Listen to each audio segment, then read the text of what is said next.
Welcome back to the channel, everybody. I am Cryptid Master KD, your beloved storyteller, and the paranormal being that's sending the Dogman to your front windows.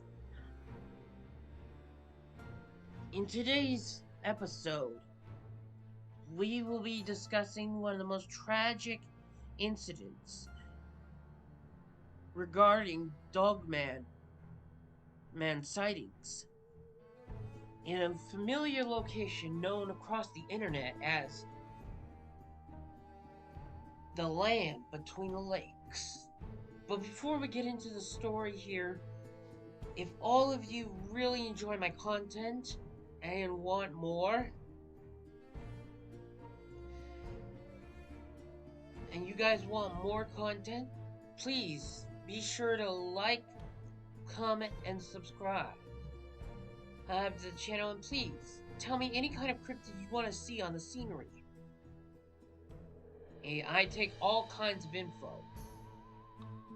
And never forget, at my dark darkness.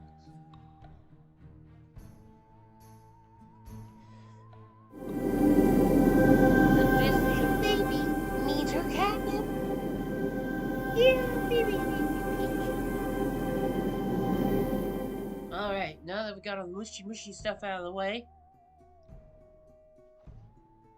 allow me to conjure the scenery.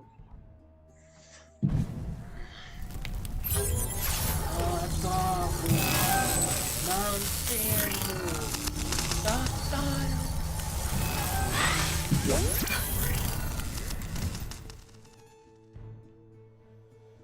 In late April of 1982, a man who would call himself Roger, who, according to his testimony, would be one of the most compelling evidence of Dogman creatures, and that, however, in this case, that the entire scene and everything about it would be covered up by local authorities to avoid widespread panic.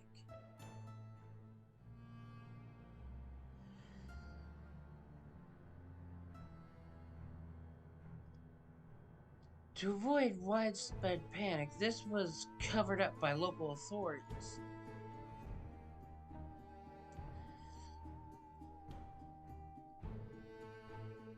And it was very tragic what had happened. It's one of the most famous Dogman sighting encounters where the beast actually kills.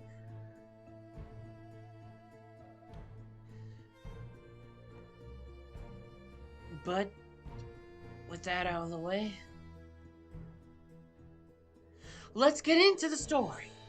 I think I ate too many mushrooms. I'm out in the head. So, that out of the way, people, let's get into the story. In April, and I really hope you guys enjoy the story because I had to write a freaking script here to make the entire thing possible. By which I know the story, but it helps easier when you have names of the eyewitnesses. Am I right? Now, as I conjure your scenery, let us begin our story. In April of 1982, a man who would call himself Roger, who at the time was 15 years old, would befriend a family known with a husband, a wife, and their 2 children, which would unfortunately become the victims of the beast's brutality in the land between the lakes.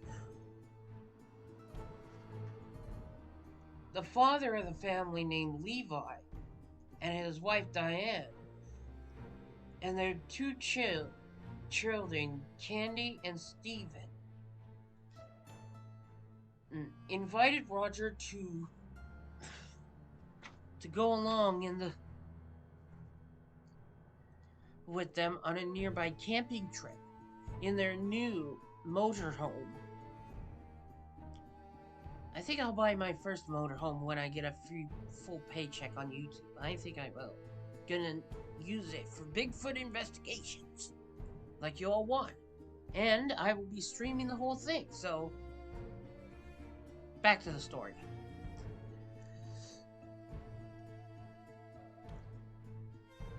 After having some conversation, Roger would agree to go on this camping trip with the family. However, when they finally arrived at the location, a remote region known, even though there were telltale signs of such thing, of danger in the area, like a blocked off roadway and pretty much a lot, and the sign that there were no other tents in the area. The first thing that Roger did upon arrival, while the family decided to go ahead and shoot some cane, while the family was preparing dinner and was preparing for a fireplace, the youngest son, Stephen, would go with his father to collect wood for the fire. Meanwhile, Roger decided to go and do what he planned to do with the entire family and shoot some cans with a shotgun that he had brought along with him, which is smart. Though next time anyone goes in those woods, I would recommend a shield and a spear, or a giant sword like Dragon Slayer. That would take care of a dog man easy. Because apparently bullets don't have the same weaknesses on them. So do silver bullets really work? Never mind.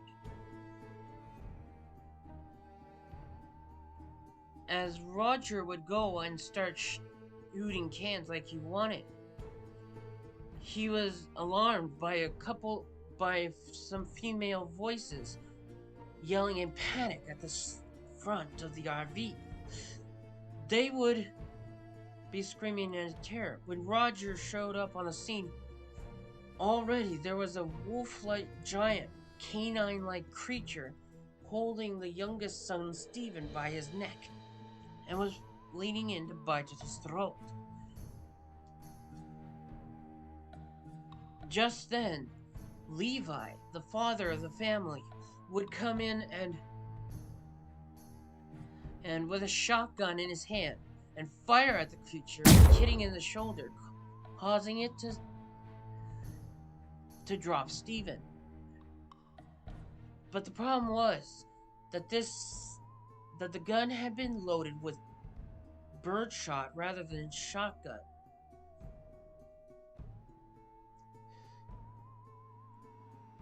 That is when Levi was trying to reload, the creature immediately attacked him and instantly killed him. Roger would take this opportunity and fire at the creature as it approached from the left, knocking the creature off balance and completely taking it down. He would then take this opportunity to hide underneath the RV and hide under the RV.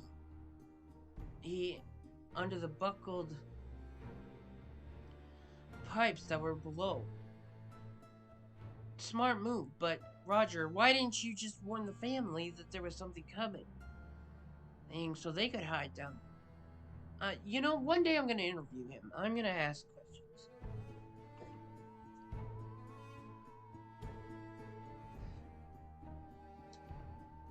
Now, here's a fun fact for everyone during this story time. The local Shawnee people who once dwelled in the area did speak of a shaman a shape-shifting shaman who was rumored to have dark powers and shapeshifted into a half-man, half-wolf beast. Anyway, back to the story. After a few minutes, after crawling under the RV, Roger felt the entire RV buckle under what seemed to be a heavy weight of two creatures going into the RV. He was then horrified of the sound of the two women screaming in terror, and they were quickly disposed of by the creatures. Roger waited there for what felt like an eternity before hearing the two creatures running off into the forest, retreating, enormous footsteps. After the sight was clear, Roger would take this time to run off to the local highway, where he would eventually to search for help. Eventually, he found a farmer who took him to his house and where he relayed his story. But when the farmer took him back to the scenery, there were flocks of government and policemen, men in black suits who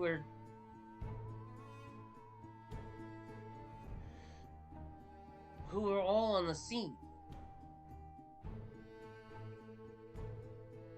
Young Roger, who was 15 years old at this time, pretty much relayed his story after seeing this entire endeavor.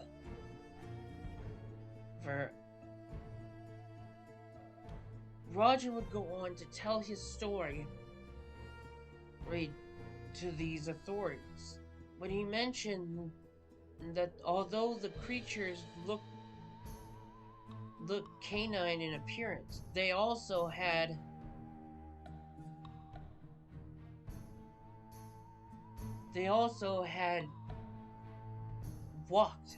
acted like humans, which led Roger to believe at first that these were people dressed in dog costume who attacked the family. But later, we would learn that about $10,000 were found in the family's vault, and that nothing had been stolen. The only thing that was unusual was how the family was officially disposed of by the creatures. Roger would then be sent on a flight back home. Out of fear of ridicule or something, he would later just watch the news, hoping that the entire government would tell about it. It never was. Leading all of us to understand that it must have been covered up. Now that's pretty much typical of governments these days. You know, they find a way to finally create a perfect soldier or whatever, or they know about this creature, hoping it for special missions, whatever. And they cover it up while everybody pays the price. That's typical.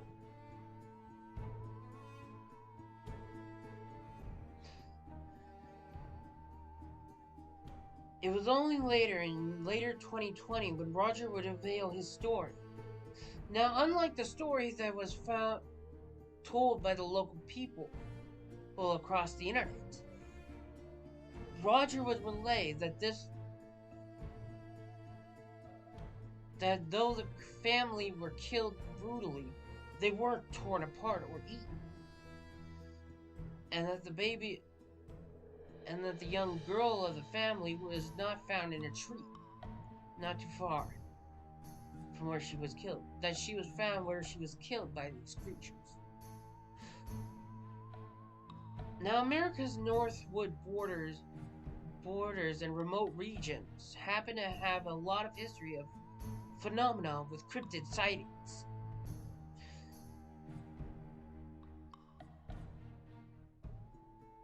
But the question is it a werewolf that attacked the family? A skinwalker from Native American folklore? Or something else entirely? This can only keep us guessing, people. But for now, all we can do is hope that one day this will all be uncovered and that the people in the public will one day know about it. Until then,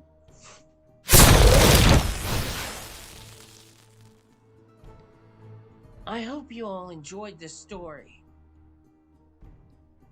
Sorry I wasn't so scary as I usually am.